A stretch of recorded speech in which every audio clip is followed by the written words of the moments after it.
Hello, my name is Nick Bright, scholar of East Asian religions. And I'm Proven Paradox, a guy with a lot of questions. And you're listening to Bright on Buddhism, a podcast where we discuss East Asian Buddhism, answering listener-submitted questions from listeners just like you, and introducing concepts of Buddhism that you may or may not be familiar with in a casual, conversational setting. Enjoy. Hermit, why is the abbot of that monastery being in prison? I do not know the details, but I have heard rumors that he was corrupt and guilty of more than one impropriety. The monastery privately held a great deal of land and engaged in a number of money-changing businesses in the town. All things that the monks of the monastery ostensibly swear never to do according to the Buddha's rules for the monks and nuns. But why are they destroying the statues in the temple? They didn't steal anything. Or destroying the texts. They didn't teach him to engage in such corruption. Maybe it is to set an example for others? If you are a Buddhist or affiliated with a Buddhist who behaves in this way, expect to be punished for it. I wonder if now the eye of suspicion will be on all Buddhists. It very likely will be. Hello and welcome to this week's episode of Bright on Buddhism. This week we will be discussing the 4 major persecutions of Buddhism in Chinese history. What were they? Why did they happen? What were their historical effects? We hope you enjoy. What were the 4 major persecutions of Buddhism in Chinese history? So this question moves away from the doctrinal discussions that we're used to having on this show, and it moves us into a much more historical discussion. I think that it's useful to step into the historical perspective from time to time and kind of look at how the doctrine affects history and how it changes people and how people change it. We've talked a great deal about doctrine as it's developed and changed over the course of time and space, as Buddhism has traveled from India to China to Korea to Japan. And of course, we still have an endless amount left to talk about with doctrine, but we also might take some time and discuss the important historical moments in the history of Buddhism. All religions have doctrines, rules for how to live and why we ought to live that way, but they also have histories. They are historical entities and can and should be studied as such. So for now, we're going to step outside of Buddhist doctrine and into Chinese history for a moment. Before we get started, I want to remind everybody of the larger historical framework going on here, and then we will get into the persecutions themselves. If you remember, Siddhartha Gautama is thought to have lived from the 500s or 600s BCE until the 400s BCE in India. Sometimes they say Nepal. India and Nepal are modern states, and they didn't look that way 2,500 years ago. And so these are modern-day approximations. His sermons then spread to China by means of the Silk Road in the 1st or 2nd century Common Era. Sutras came over and were translated by Central Asian figures who were literate in both Chinese and Sanskrit. And then in the 4th century, Buddhism spread to the Korean peninsula. Shortly after that, in the 6th and 7th centuries, it traveled to Japan. The persecutions that we will be looking at take place in the mid-400s AD, the late 500s AD, the mid-800s AD, and the mid-900s AD. So this is a couple of centuries after Buddhism had made it to China, and nearly 1,000 years after the death of Siddhartha Gautama. This time frame also spans 4 different Chinese dynasties. If you remember, Chinese imperial history is marked by these dynastic periods, and in this time period they happen to be quite short, roughly about a century each, and so these 4 persecutions happen over the course of 4 different dynasties. These dynasties in which this time frame spans are the period of the Northern and Southern dynasties from AD 386 to 589, the Sui dynasty from AD 581 to 618, the Tang dynasty from AD 618 to 906, and the 5 dynasties period, or the 10 kingdoms period, from 907 to 960. The first major persecution of Buddhism in Chinese history occurred in 446 AD and was carried out by Emperor Taiwu of the Northern Wei dynasty. The second one was in 567, when Emperor Wu of the Northern Zhou dynasty abolished Buddhism and destroyed Buddhist and Taoist images and temple sites. The third persecution is known as the Great Persecution, or the Huichang persecution of Buddhism, and it took place in 845, when Emperor Wuzong of the Tang dynasty attempted to strip the wealth of the Buddhist monasteries for war funds. The fourth persecution was in 955, when Emperor Shizong of the later Zhou dynasty destroyed Buddhist statues, ostensibly to get copper from them, fermenting coins. So why did each of these persecutions occur? The first persecution by Emperor Tai Wu of the Northern Wei was carried out for several political and military reasons. I'll set the scene. The Northern Wei dynasty, which was located in what is now the northeast of China, including some of Mongolia and modern-day Russia, was rather constantly at war with its northern and southern neighbors. The entire time period was marked by war and upheaval and changing political alliances and cultural modes, and so this was a very chaotic time for the state of Northern Wei. The entire time was also marked by periods of decentralization of imperial power, and then re-centralization, and then decentralization. And at the same time as all of this political upheaval was going on and cultural upheaval was going on, there was also an early process starting of Sinicization taking place. Sinicization is the process of becoming more unified in what we now understand to be Chinese culture. This is something that happened in history over the course of many thousands of years, and it involves adoption of specific types of currency, specific religious traditions, specific dynastic rules, and so on. This was a very chaotic time, and there was a lot going on. Northern Wei was but one of many independent and warring kingdoms in China at this time. So, while Tai Wu of the Northern Wei was fighting rebels in his northern territories, rebels known as the Xiongnu, he discovered that there were rebel weapons being stored in Buddhist temples. This could be because the rebels had put them there, or because the monasteries were involved with the rebels. It's unknown which is the case, but ultimately, at the end of the day, Tai Wu blamed the Buddhists. He thought that they had changed sides and that they were joining the rebels in revolting against his rule. Tai Wu was also a devout Taoist, and part of his Sinicization policies involved removing Buddhism, which he thought to be of foreign influence because it came from India, and he wanted to replace it with Taoism, which he thought to be the indigenous Chinese religion, and which he thought should have cultural and religious hegemony over Chinese society at the time. Thus, he outlawed Buddhism, destroying some temples and some artifacts. This was a uniquely political and selfish decision on his part because of the weapons he found there, but also because of his affiliation with the Taoists, which had a disdain for Buddhism from the outset. I would like to interrupt you real quick. So, Sinicization, is that specifically Chinese? I've never heard this word before. Is that specifically Chinese culture? It is, yeah. Okay, so that's specifically Chinese and not a word I would expect to see used with other contexts? Yeah, this is another one of the roots for the word China. For example, someone who studies China is a sinologist, or these states that happen to be in that part of Asia are Sinitic peoples or Sinitic states. It's a rather old Western term that's been applied to the study of China. Okay, cool. Just wanted to make sure. Absolutely. Continue, please. The second persecution was carried out by Emperor Wu of the Northern Zhou. The period of chaos and war that we just discussed resulted in there being 4 roughly unified states in this time period that continued to jockey with each other for power and for unification of what is now modern-day China. Emperor Wu of the Northern Zhou was emperor of one of these states in what we now call the middle third of modern-day China, if you were to split China vertically. So that means that it was landlocked with present-day Vietnam, Laos, and Bangladesh to the south, and the other 3 states of this kind of warring kingdom period to the east. These were, from north to south, the Northern Qi, the Western Liang, and the Chen dynasties. During this time period, Buddhist monasteries had begun to become very powerful social institutions in competition with Confucianism and Taoism.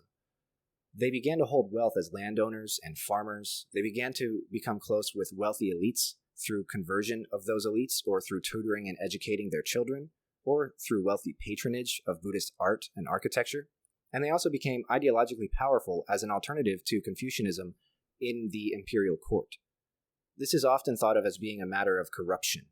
We've talked about in the past how Buddhists are prohibited from doing a lot of these things that they did: owning land, farming that land, handling money, and so on.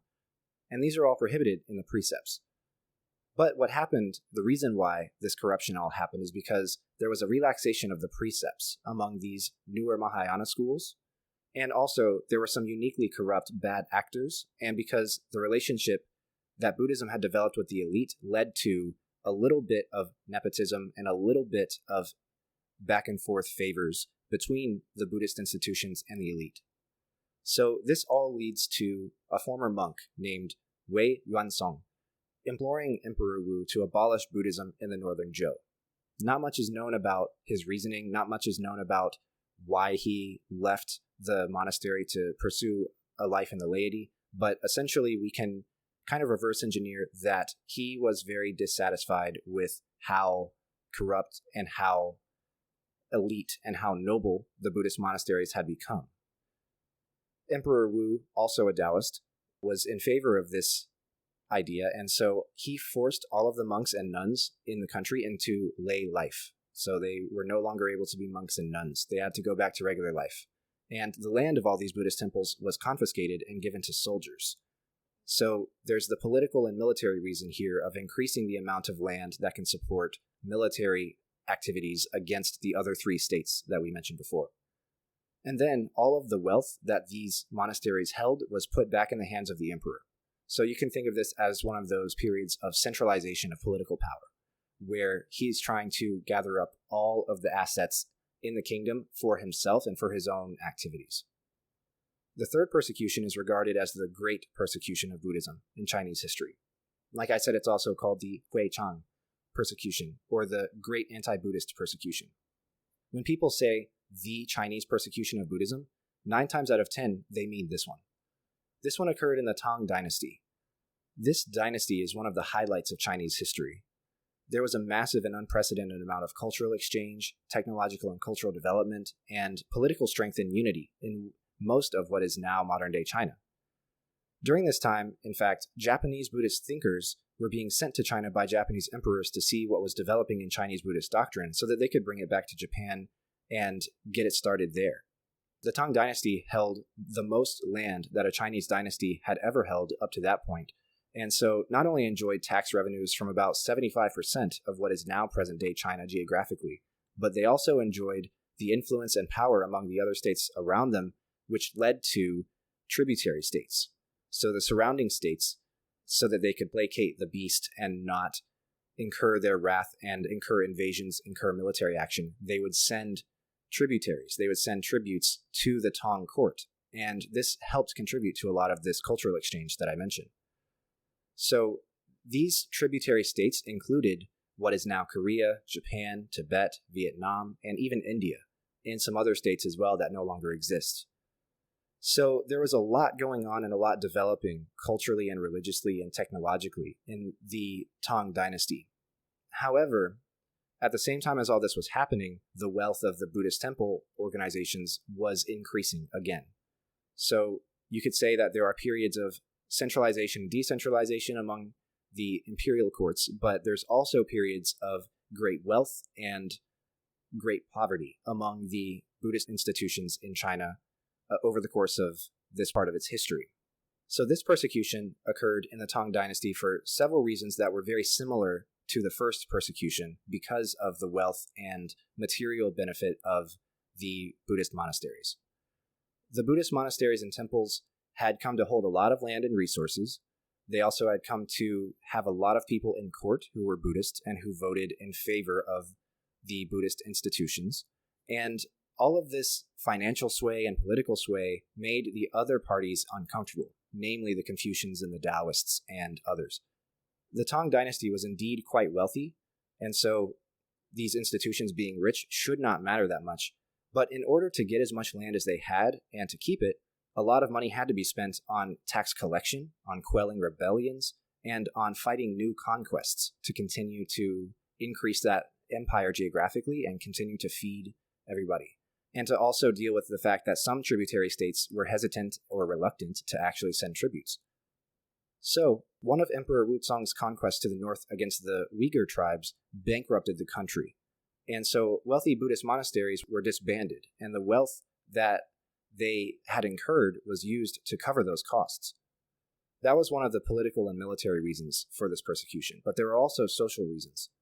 As I said, the Confucians and the Taoists were very unhappy with Buddhism's influence and power in the economy and in the government, and they saw Buddhism as being contradictory to traditional Chinese values that were laid out through Confucianism and through Taoism, such as the family model. Of course, Buddhism has people that leave the family and go and live in a monastery, and that is seen as violating the value of family in Chinese culture, and so the Confucians in particular are very suspicious of the Buddhists for this reason. And of course, the Buddhist institutions were also very corrupt at this time, and they were engaging in money lending, pawnbroking, slave trade, and so on. Finally, there were some nativist arguments going on relating to the fact that Buddhism was from India and not native to China. Other foreign religions like Christianity, Judaism, and Manichaeism were also persecuted, including, I should mention, Zoroastrianism. So this is all another process of the Sinicization I was talking about. They're trying to purify what they have decided is Chinese culture and get rid of these things that are not Chinese, such as these other religions, such as Christianity, Judaism, Manichaeism, Zoroastrianism, and so on. The final persecution occurred in 955 when Emperor Shizong of the later Zhou dynasty destroyed Buddhist images and forced monks and nuns into lay life simply so that he could acquire the copper that came from those Buddhist statues. The Tang dynasty had imploded due to internal rebellions and some other history that is much too complicated and much too long of a story to get into here. But in the end, one of the resulting shards of the former empire, the later Zhou, required copper for money. That's how they printed their coin. And so they destroyed nearly half of all the temples in the state for the copper that those statues held and for the other wealth that the Buddhist institutions had at that time. This was not for corruption reasons. This was not for Taoist reasons, so to speak, or Confucian reasons. He actually had a bankrupt state, and so he successfully destroyed nearly half of all the temples and all of the images of the Buddha just so that he could get the metal from them. So what were the effects of these persecutions historically? As is the case with all sort of persecutions like this, where for social and political and ideological reasons, someone goes on a conquest or a crusade against some other party and thus destroys all of their stuff, the effects are immeasurable. And they're immeasurable if for no other reason than we have no idea what we lost or how much. Obviously, Buddhism survived and even enjoyed continued patronage and continued to flourish throughout Chinese history in spite of these persecutions, but we can never know of the texts, the statues, and the relics that were destroyed. Of course, the Tang dynasty is something of a golden age for Chinese Buddhism in a lot of ways, and of course that's when the great persecution happens, but at the same time, you can still never recover those things, and you can never know what was lost or how valuable it was or how interesting it was or what it might tell us about Buddhism earlier in history. For example, this whole persecution is particularly sad because the reasons for the persecutions themselves were often factionalist and petty and whatnot, but also because the oldest surviving original Buddhist texts that we have are from China in some cases. This is because Chinese paper is exponentially more durable and sturdy, and the Chinese environment is much more amenable to storing paper than India's, and thus they survived time's passing, while a lot of the texts from India did not. So, unfortunately, if there was a text that was only survived by its Chinese translations, and not by any Indian translations, and it was destroyed during any of these persecutions, then it's gone. It's gone forever. So this is very unfortunate for scholars of Buddhism, but also for scholars of other things as well. For example, I'm currently working on a research project concerning Japanese Buddhist art and architecture history. So not necessarily doctrine, but some of the imagery, some of the visual cultures that occur in Japan in the pre-modern period. And the entire discipline that I'm working in exists as a result of Chinese Buddhist art and architecture history. And because of these persecutions, so many temples and pieces of art and other visual cultures were also destroyed. So not even mentioning the texts, some of these images and relics are gone. And so that means that these persecutions had massive effects downstream, not even just relating to the text themselves, but also to architecture and visual culture and relics and art and so on. So this is not as severe of a loss of human knowledge as maybe the burning of Alexandria was, the Library of Alexandria, but it's certainly close in the sense that we have no idea what we lost, and the historical effects downstream were huge. We hope you enjoyed today's episode on the major persecutions of Buddhism in Chinese history. Join us next week where we will discuss Sariputra. Who is Sariputra? What role does he play in the texts? How does his role change over time? We hope to see you there, and thank you very much for listening. We hope to see you there. Thanks for listening. My name is Nick Bright, scholar of East Asian religions and the voice of Hearer. And I'm Docs, editor, question asker, and voice of Hermit. And this has been Bright on Buddhism. Thank you for listening. If you like our podcast, or if you have a question you'd like us to discuss, we'd love to hear from you. Please consider leaving a comment or review, subscribing, or joining us on social media. Email us at bright.on.buddhism@gmail.com or tweet us at brightbuddhism. As always, citations and resources for this episode can be found in the show notes. Thank you.